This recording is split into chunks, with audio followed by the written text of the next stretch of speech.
Action తీసుకోవాలని మేము కోరుతున్నాం. This is the procedure.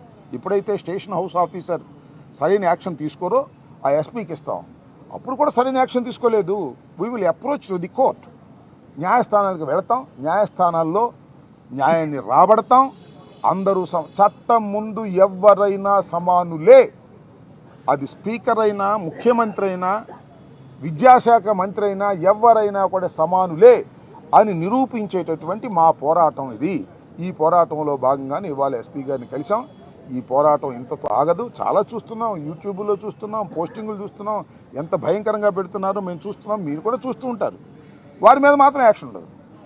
కాబట్టి దీన్ని ఇవాళ ఎస్పీ గారిని కలిసి వారితో ఈ కంప్లైంట్స్ అన్ని ఇచ్చి మళ్ళా ఎక్నాలెడ్జ్మెంట్ కూడా తీసుకొని వెళ్ళేందుకు ప్రయత్నం చేస్తూ ఇవాళ దగ్గరికి వచ్చాం. ఆయనతో మాట్లాడాం, ఆయనకి ఇచ్చాం, మళ్ళీ తిరిగి వెళుతున్నాం. ఇది అంతం కాదు, ఇది ఆరంభం మాత్రమే మా పోరాటంలో.